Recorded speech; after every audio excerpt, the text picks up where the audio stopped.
Tiny Temper, that is Wonder Man. BBC Radio 1. Featuring Ellie Goulding, of course. So, Ricky and Carl, you heard the song just then? I particularly like the lyric, he's in with the idiot. He's great.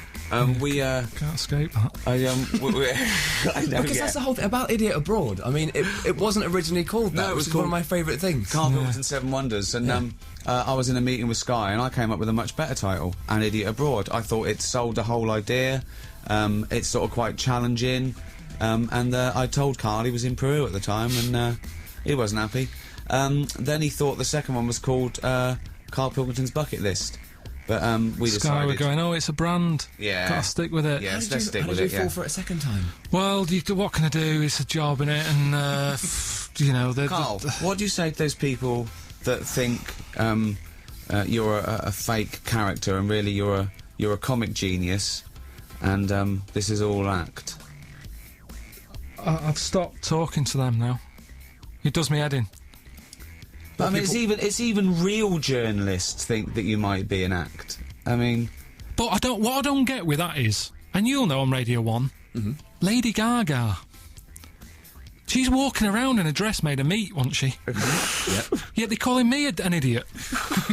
That's what annoys me. I haven't done anything wrong. I haven't... there's nothing that I'd see and I go, I wish I didn't say that, or react like that. I think most people would react... Carl's not an idiot. I'm not an idiot. I didn't do well at school. No, it's more to do with the fact that he's got that you know, what you call Little Englander syndrome, where, you know, he packs sliced white bread and tea bags when he goes abroad. So that was the sort of gag. Also that he, you know, he sort of made his mind up about the world when he was about 14 or 15. So I was, you know, we're trying to get that out of him. But Carl's not an idiot. Carl's one of the smartest, sharpest people I know, genuinely. And he's got things worth a lot more than just bland facts and knowledge. Carl, I've been listening to, well, you three, you know, when you got Steve and you were doing the show years and years ago when we first started, I was listening to it and I was hooked on it and have been, you know, through the podcast and everything, but actually some of the stuff you used to say was quite profound in a weird way. Because he's got no filter, he hasn't got a pretentious bone in his body, and he says exactly what he thinks, and that's what's fascinating.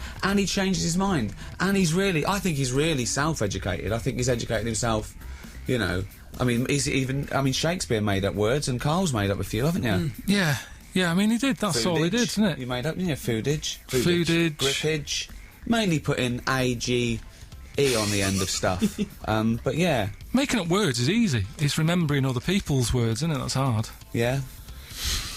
What advice would you give to kids at school now? What would you say? I don't know anymore. I mean, like I say, I feel a bit out of me depth here today in Radio 1. It's, you know, he said he was glad he was bald today because he saw a few haircuts that looked weird.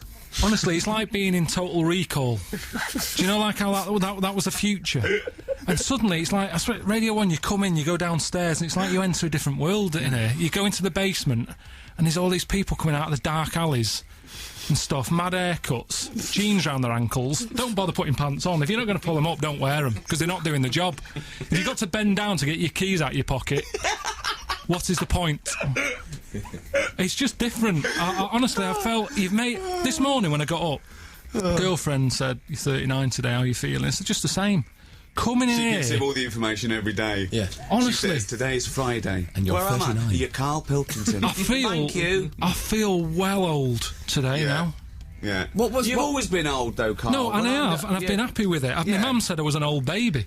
She did, because it wasn't like one of your scientific theories. No, she said I never sort of laughed or anything as a baby. I had a frown on my face, and I looked old. I looked like a testicle.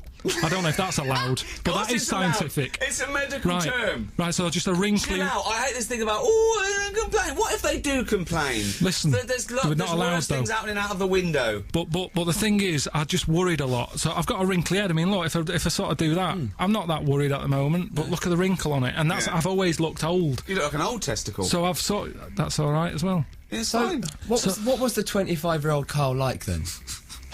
What did you do? What was your 25? thing? What music were you into? What? A slightly hairier testicle. Hang on a minute, let me just think. If you can say a word, use it. Hang on a minute, let's... He nearly laughed then. 25. Have we got that on webcam? 25 years old. I can't remember. No. Is that what you are now, 25? I can't remember. Once, right, we were talking about what's the oldest memory, and I was saying, I can remember my 4th birthday. And Carl's going, no. He says, I can't remember, maybe 6 or 7. And I went, no, you can remember back to, like, 4. He went, my mum and dad don't even remember me back then. What does that mean? Because you haven't done anything at that age. You're just this thing that's there. Yeah. Oh, here comes Karl. Who's Karl? He's our new baby testicle. Well, it's been a pleasure having you both on, as ever. Karl, Nice to see you again, Ricky. what do you say to those people that you're not a fake character? You are, in fact, a true idiot. I think we should just go with the fact that some people have said that I'm an actor called Graham. So it might be easy just to go with that. Yeah. Just if you just say thanks for coming in, Graham, Yeah. and call it a day, because I'm sick of having the argument. It does me head in. Well, Graham's new show's on Sky One tonight at 9. 9 o'clock. And I've seen the first episode, and it is brilliant. Thanks a lot. I just want to say, if people watch it tonight, the one thing that you'll love, I think, most is land diving. Land diving. Oh, there's a bit where Karl's genuinely happy for a few seconds. Yeah. And again, it's alien to me. He's so happy and proud of himself. It warms the cockles of my heart, and you can say cockles. Thank you both for coming in. It's a pleasure. And good luck with the Cheers. next series. And Ricky, I'll see you very